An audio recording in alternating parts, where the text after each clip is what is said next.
Hello, hello, everybody. This is Kyle Aaron, your friendly interior designer, and I am here with my very good friend, Matt Bissinger, who is the owner, sole proprietor, guru of Maker and Moss on Hayes Street in San Francisco. Hey, Matt, how's it going? I'm good, thank you. How are you? I am doing well. Thank you for joining me on this wonderful Zoom pandemic call. Absolutely.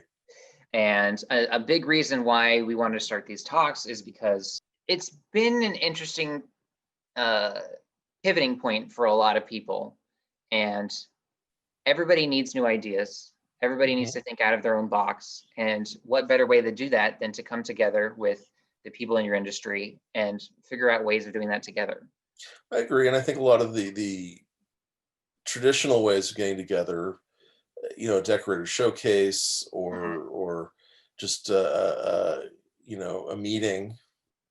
Yeah, Uh, since we can't really do that right now, this is those collaborations become more and more important.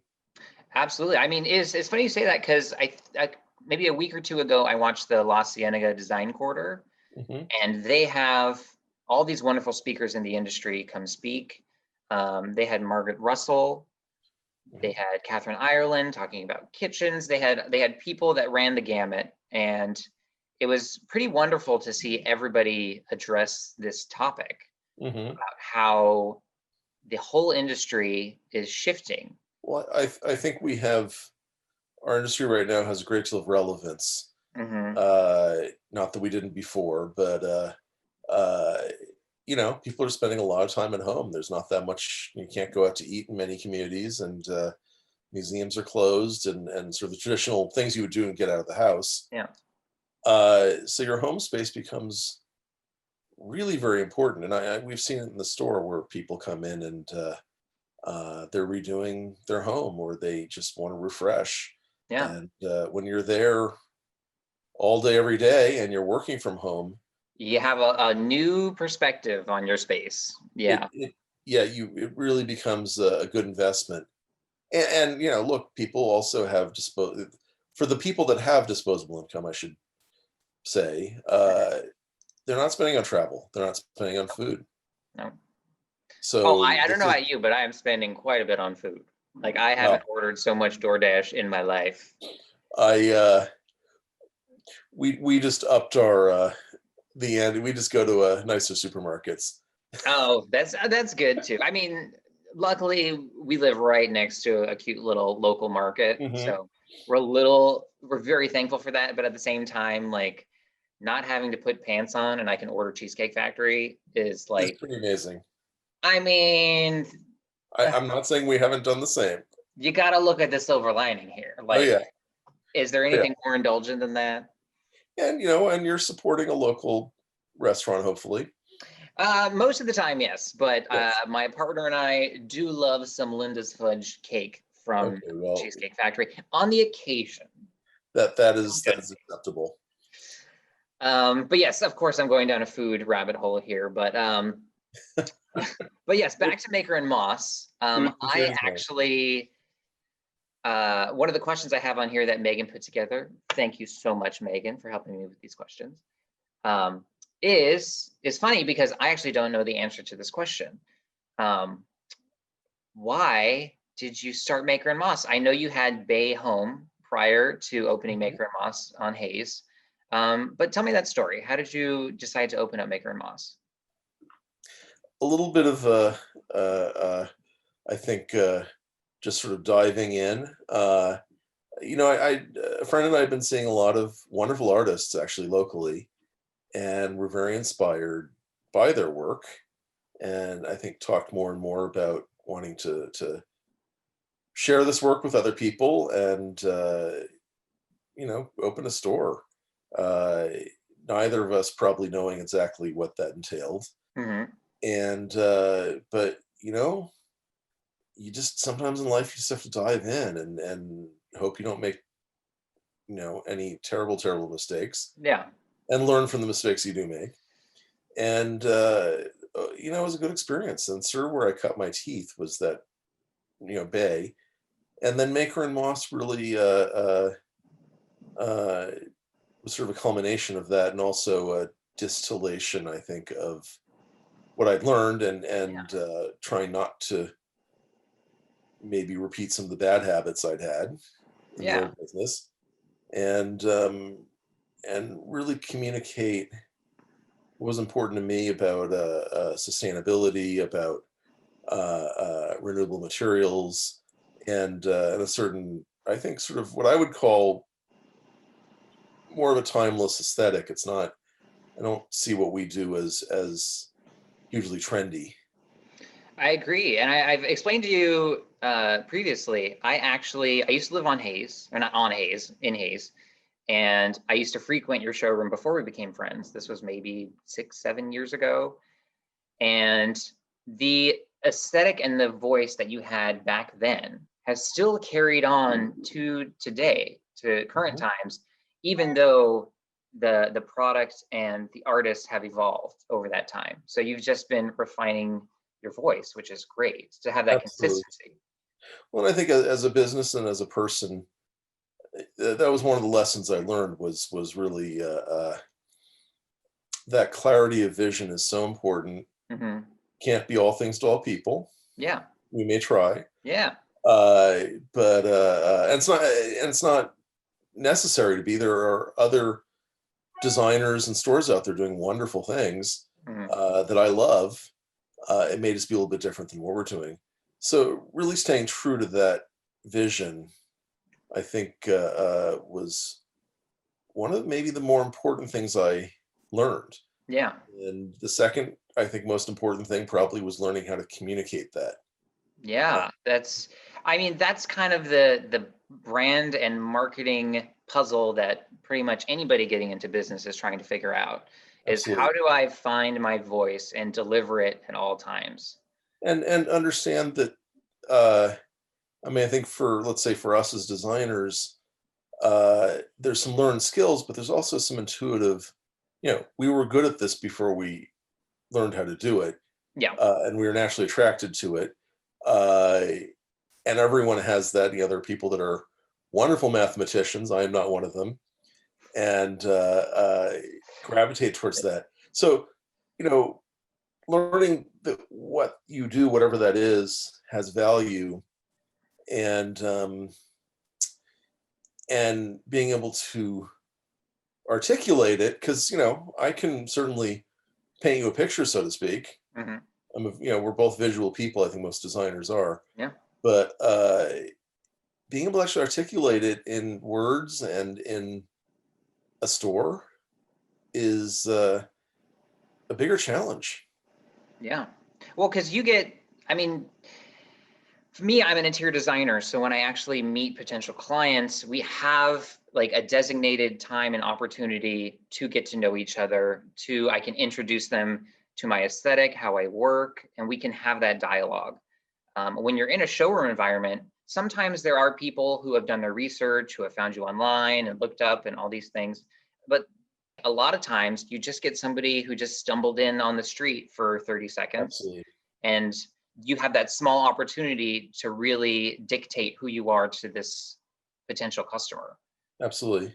I mean, it's sort of the equivalent of an elevator pitch. Exactly. Yeah. And people stick their nose in, and I'm grateful that most people, I think, like what they see and come in and spend some time. Yeah. I But did. I did. Yeah. sometimes people stick their nose in, and it's not for them, and Yeah. that's fine too. And Uh, one thing I've learned over the years of hustling is that you don't I'm not here to make everyone happy. no, No, no, you cannot service everybody. You're not trying to service everybody. You're trying to provide the best product, the best service that you can to the person that needs it. absolutely, Yeah. and I think, again, this goes back to articulating your vision. Don't have to be all things to all people, but if you do what you do well, Hmm. Your tribe will find you. respond to that. And that's not just design, but we happen to be designers. If you do something and you do it well and you do it with passion, I think other people respond to that. I completely agree. And I love this story. I love your story in particular because you started with Bay Home. and you took everything that you learned, all the obstacles that you overcame, you took all that knowledge and you essentially had an evolution from Bay Home into Maker and Moss. And I know a lot of people when they're starting out in business, I can speak for myself. You run into all these obstacles. You have a lot of bad days. You have good days too, but to take all that information, today, all that experience, and then continue to move forward Agreed. is what being a business owner or entrepreneur, being successful is being able to take those corrections Mm-hmm. and figure out how to make these changes and keep going. Which I think a key ingredient of that is a little bit of humility, Oh yeah. and a respect for the people around you. Mm-hmm. So, every single person that's worked for me or with me, or that I've worked for, they have something I can learn. Mm-hmm. And if you listen, which is, I think, a key skill in business, Yeah. there's a lot to be learned and a lot to be gained. And as you say, you keep improving. Yeah, there's no finish line here. No, I keep on waiting for my email box to be empty. So I I can take a mean, break. I can't even, the day that it says 0, I It, mean, it never happens. yeah, it'll be a glitch. There's no way. No, well, I mean, I guess we should be grateful. But even that, going back to our conversation about learning and pivoting, and being flexible, Mm-hmm. you just adapt. Yeah. I'm not saying that it hasn't been a hard year or that we haven't had our challenges, but you got to stay on your feet and keep dancing. Yeah, the one thing that's really helped me in the pandemic is keeping my eye on the future. Not Yes, on what the current situation is, not on all the madness going on, but to keep my eyes looking forward on what I want my future to look like, ignore yes. everything else going on and just work towards that. So I mean, you know, uh, do I get a little crazy sometimes about it? Am I a little excessive? Maybe. That's okay. It's called passion. It's called passion. I'm sure there's a therapist that's going to tell me I need work-life balance at some point, but until I pay someone enough money to tell me that, I'm just going to keep going. I think when you can afford to pay someone to tell you that, you're a success. You I made it. depending on how you measure success, maybe. Yeah. Yes. I do have My one more pleasure. question for you that I'm going to end with. What trend in our industry, in the design industry, and I'm going to broaden it to, it doesn't have to be a style trend. Okay. Mhm. It doesn't have to be like shabby chic or anything like that. It could be a trend in how we do business. It could be a Mhm. trend in the design process and the industry at large. Mhm. Um, what kind of trend would you like to see happen in our design industry in the near future? That's an interesting question. Uh, I mean, I think I have to go back to sort of what our ethos as a business is, Mm, which is uh, sustainability, upcycling, natural materials. The we're sort of on a uh, we're on a course that we need to shift gears mhm. as a world, Yep. and I think uh, learning how to build with materials that are not bad for the environment, Mhm. or at least mitigate the impact on the environment, and learning how to work with your surroundings rather than maybe I don't want to say against them, but really sort of incorporating the environment you are in, and that could be anything from just the kind of plannings you make to the materials you use. Uh, but I think it's very important that as a society, start looking at that, and I think there's a lot of pressure. I think there's a lot of people, especially younger people, Yeah. who crave that, who want that. It's an inevitability at this point that Mhm. I'm having a brain fart, by the way. I think I haven't eaten today. It's not, I think I haven't eaten today. I haven't eaten today. and my brain is having a glitch moment. You blood sugar. I think that's what it is. I have a problem. I don't know what it is. I need to do some research. But anyway, off topic. I'm gonna cut that out. It's all gonna be edited, so don't even worry about it. But the whole movement towards green and sustainable practices in our industry, it's gonna take time. I think that people are doing that. And you look at the trends in cars, for example, people investing more and more in electric and hybrid. Tesla has officially become the most valuable car company on the planet. Really? I did not know that. Yes. Learned something new. Yeah, I think I think it's two things. I think it's consumer demand, and I think it's when those alternatives become more cost effective.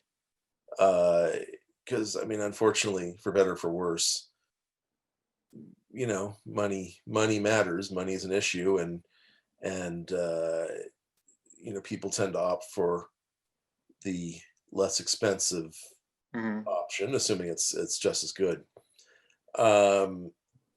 So I think there's a number of factors that have to change, but we're heading in that direction. Yeah, it will happen. It'll happen. It'll catch fire, if you will. Very Hunger Games. I think there will be a tipping point. I think sometimes change can happen very quickly. I was reading an article that talked about how quickly electricity rolled out once it sort of became available, and really was within maybe a decade. Yeah, that most of the country was electrified. Obviously, there were certain areas, rural areas, that didn't get it immediately, but those kind of changes can happen very fast once it starts happening. Yeah, and I would hope for that. I hope so too. But everyone at home, just try and shop local when you can. Try and shop greener if you can. And if you need a designer, call me. If you need to find a cute piece for your house, go to makerandmoss.com or visit the showroom on Hay Street in San Francisco, and be socially distant and COVID safe, all that stuff. But yes, Matt, thank you for chatting with me today. Thank you, everybody, for watching and being patient. This was our first attempt at having a little confab with Kyle via Zoom. Okay, well, I will look forward to talking to you again soon. Sounds good. And I'll talk to you soon. Okay.